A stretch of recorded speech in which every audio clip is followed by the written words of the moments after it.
hint on telling you, do not forbid me to go somewhere. We are both grown. I make good decisions and wise decisions. And whatever it is I'm going for is something I want to do. So whether it's good, bad, ugly, indifferent. And he never did that again. He actually said he don't know what got into him that day. He don't know what he was feeling.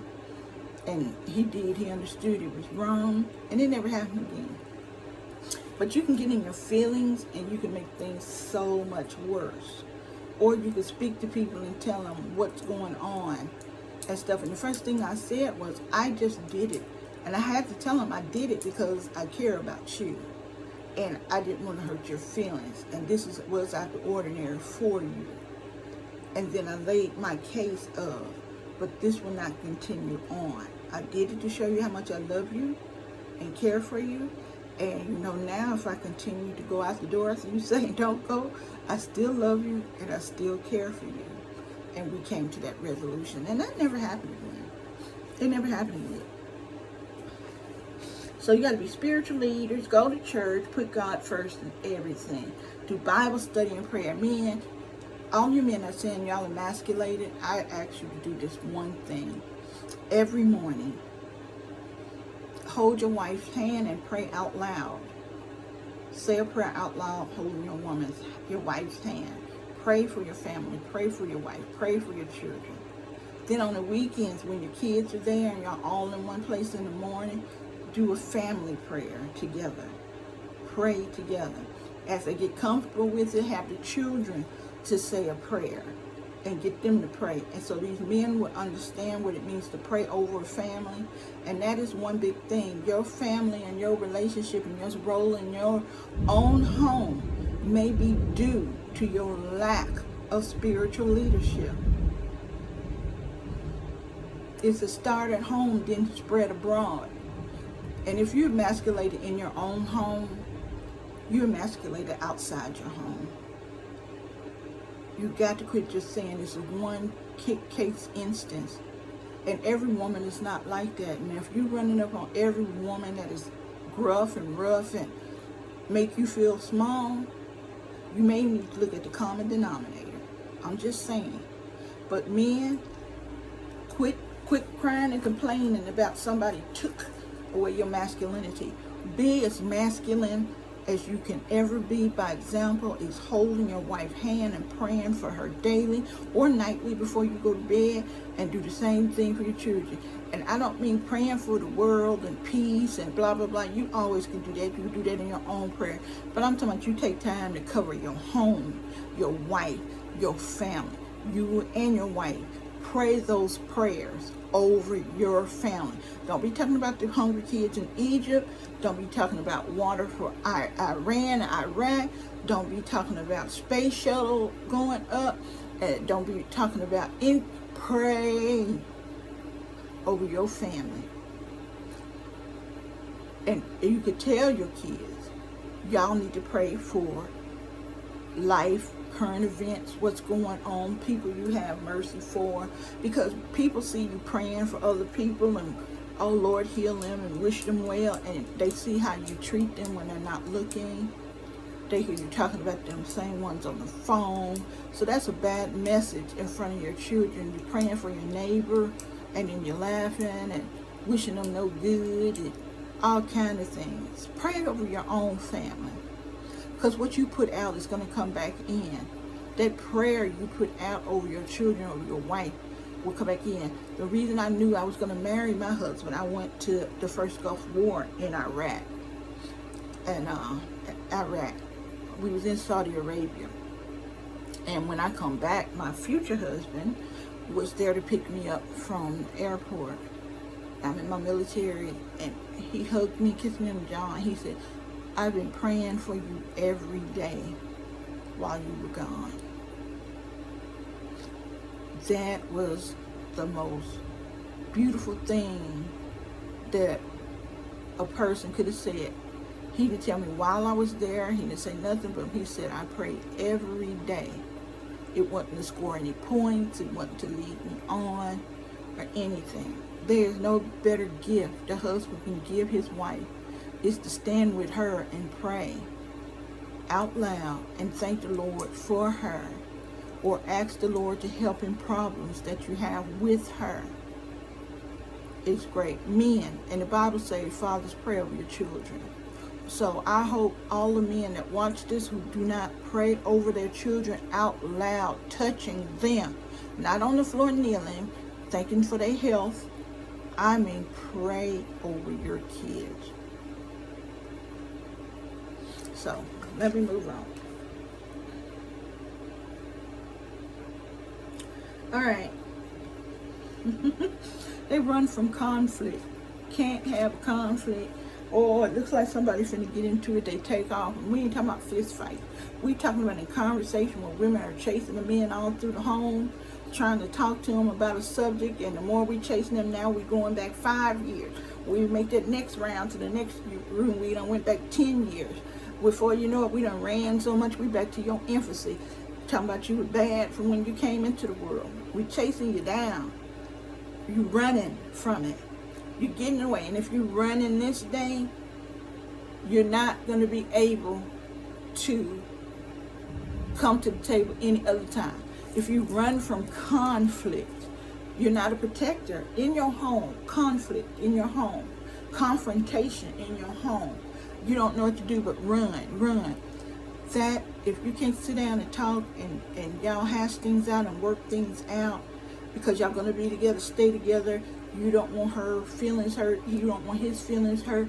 You try to make compromises, and then when you just can't give on, he understands because you've given up, gave on so many other things, because you came to a compromise with other things. So when you look at him and tell him that is just something I can't do, he will believe you because your integrity is showed, that your mind is set on what's good for your home. And the man that is running from arguments, saying let's talk about this later, and no, he's trying to just wait for it to disappear, who just start hollering and screaming, that's not a conversation. Hollering and screaming don't fix anything, but looking into that woman's eyes and saying, I'm here, what are we gonna do about such and such, and fix it like adults fix things. If you can't fix things, that's why you're pointing at her.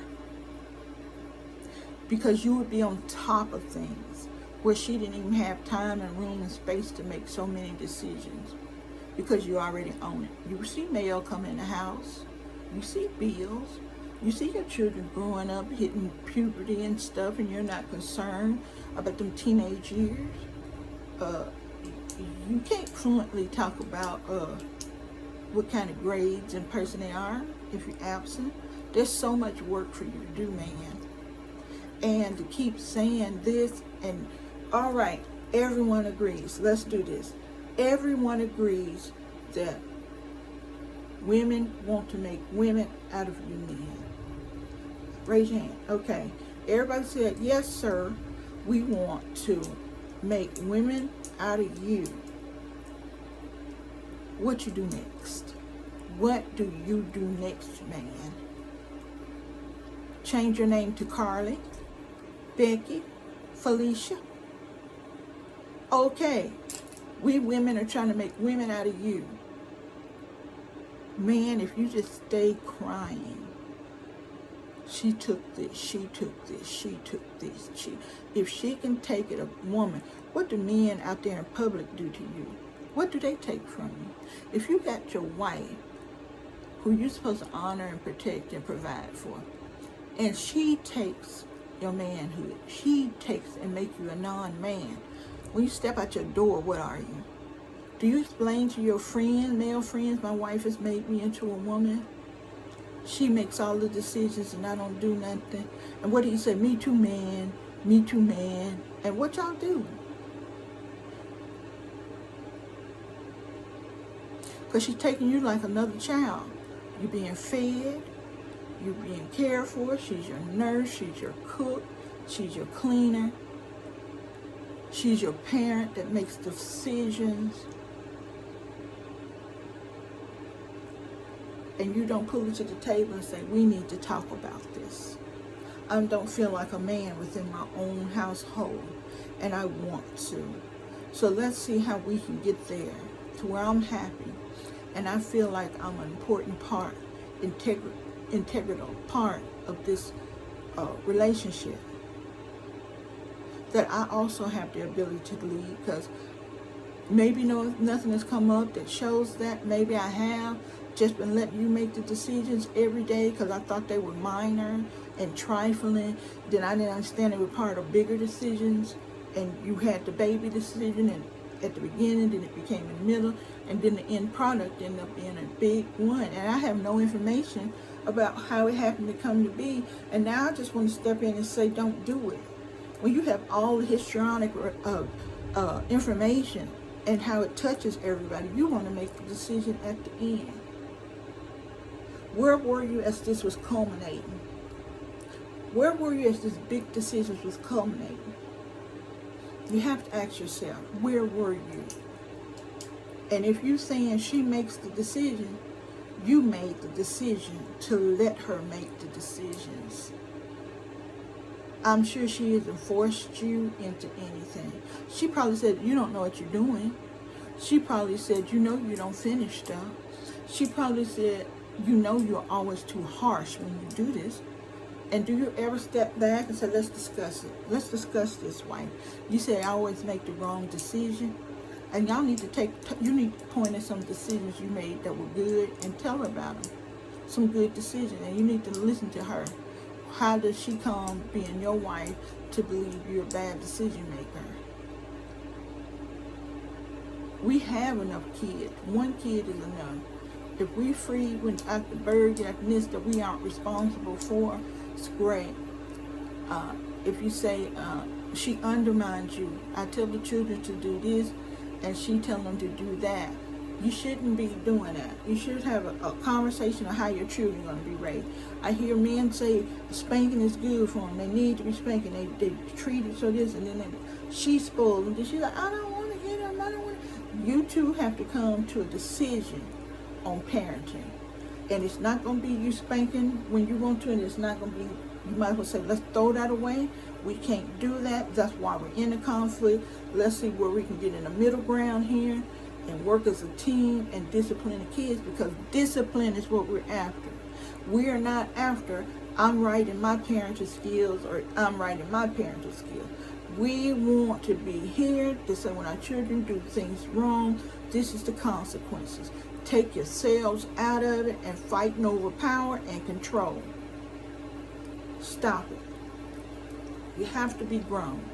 And if your wife is somebody that takes control all the time, guess what? You should be where the buck stops. Say, honey, you've had to make decisions all your life. I see it because you're just doing it and you do it good. But I'm here. The burden is not all on you. We are a team. We are a couple. We're together till death do us part. We're going to walk this life together. We're going to walk this life together. And in that walk, I'll be making decisions and you'll be making decisions. Then it's going to be times when we bump heads, but we know when we bump heads, we're going to stand back and not make it about who's in charge or who should get the fight. We're going to see what's the best outcome for our family. And you need to keep that in mind. All of you men who say your penis and your testicles have been taken from you, get them back. You need them. Because guess what? You no longer have the ability to drain the contaminated fluids from your body. You're getting sick. You're getting septic. You need to do something.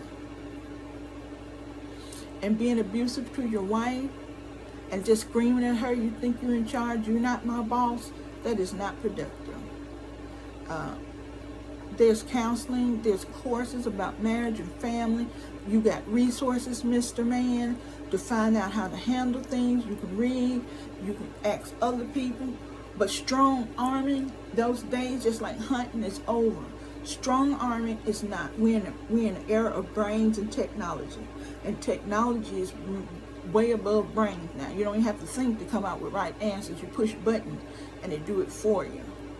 So in this era of so many resources, there's no reason, like you said, girl power, messed up women, somebody should have been saying boy power. Somebody should have been saying boy power. Because once that macho image was gone, something had to replace it. You were responsible. You were responsible to find your place in the world again. And if it don't have to be a woman, we done started saying, listen, you may or may not find a man. And these days, if you're not bringing stuff to the table, he ain't taking care of you. He ain't sitting around and you ain't going to be at home with your children. Both of y'all got to have a paycheck. There's none of that anymore, right? So we tell our girl, if that is the case, and this man isn't marrying you for death do you part, through sickness and health, you know he gonna leave if you get a wrinkle because everybody's so beautiful with surgery and stuff. Marriage is just a crapshoot now. Why not tell him you are powerful enough to do it on your own? Get a job. You're powerful enough to get an education. You're powerful enough to have your own place in your own car. You're powerful if you really, really want a child. You can have a child. That also don't have to. So, yes, we're telling them, what are they telling you in your displacement? What's your boy power?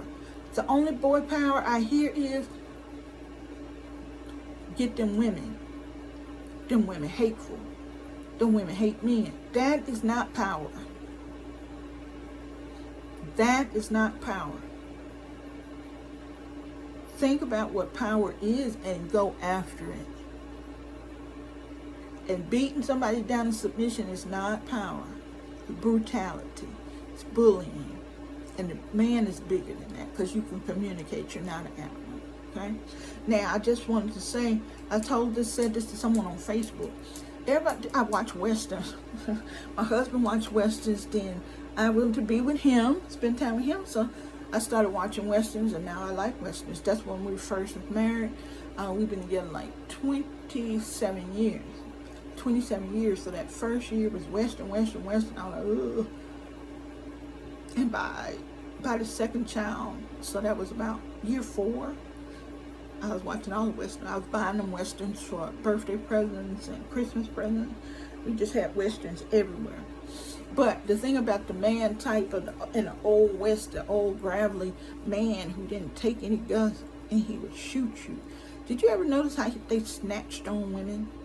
How when a woman was saying stuff like, I don't want to go, they would grab her and snatch her and kiss her, almost break her neck hard, and that was supposed to make her agree with him. A hard kiss from some strange man made her obedient. Then it was those that would kiss him and then sling him across the room in anger, like that's your punishment, it'll get worse. But they always violated the woman